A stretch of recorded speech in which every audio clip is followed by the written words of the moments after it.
ஆண்டவராக இயேசு கிறிஸ்துவின் நாமம் மகிமைப்படுவதாக.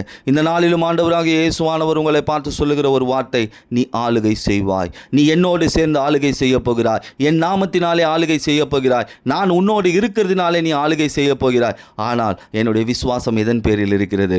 என்னுடைய விசுவாசம் ஆண்டவராக இயேசுவின் பேரில் இருக்க வேண்டும். பொன்னையும் வெள்ளையும் பார்க்கிலும் ஆண்டவராக இயேசுவானவர் நம்மோடு இருப்பது ஒரு பெரிய ஆசீர்வாதம். இனி நீ மற்றவர்களுடைய காலை பிடித்து தாழ விழுந்து கிடக்கிறவன் அல்ல, நீ இயேசுவாகி என்னோடு சேர்ந்து தேசத்தை ஆளுகை செய்வாய், ஆளுகை செய்கிறவனாய் இருப்பாய், நீ தேவனுடைய பிரபுவாய் இருப்பாய் என்று ஆண்டவர் சொல்லுகிறார். ஆண்டவராக இயேசுவோடு ஒரு பிரபுவை போல நீ இருக்க போகிறாய். நீ இயேசுவை இறுக பிடித்துக்கொள், எல்லாவற்றையும் ஆளுகை செய்வாய். எல்லாம் உன் ஆளுகைக்குள் வரும்.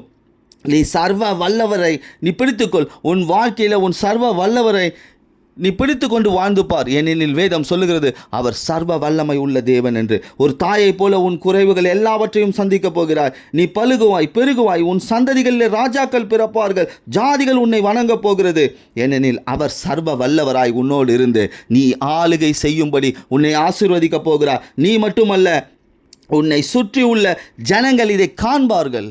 நீ ஆளுகை செய்வதை உன்னை சுற்றி உள்ள ஜனங்கள் காணும்படி கர்த்தர் செய்ய போகிறார். ஏனெனில் உன்னிடத்தில் எதுவுமே இல்லை, என்னிடத்தில் எதுவுமே கிடையாது. என்னிடத்தில் ஏதாவது இருந்தால் நான் முன்னுக்கு வந்து விடுவேன். அப்படி அல்ல, ஆண்டவர் இந்த நாளில் சொல்லியிருக்கிறார், நான் உன்னோடு இருக்கிறேன். என்னால் உன்னை ஆசீர்வதிக்க முடியும். ஏனெனில் நான் சர்வ வல்லமை உள்ள தேவன். இந்த சர்வ வல்லமை உள்ள தேவனுடைய மகிமையை காணப்போகிறீர்கள். விசுவாசிங்கள். இயேசு என்னோடு இருக்கும் பொழுது நான் ஆளுகை செய்வேன். இயேசுவின் நாமத்தினாலே நான் ஆளுகை செய்வேன். இயேசு என்னோடு இருந்து என்னை பிரபுவாய் ஆளுகை செய்யும்படி வைப்பார். நான் சகலத்தையும் ஆளுகை செய்வேன் என்று விசுவாசிங்கள். நிச்சயமாகவே கர்த்தர் உங்களையும் உங்கள் குடும்பத்தையும் உயர்த்தி ஆசீர்வதிப்பார். ஆமென்.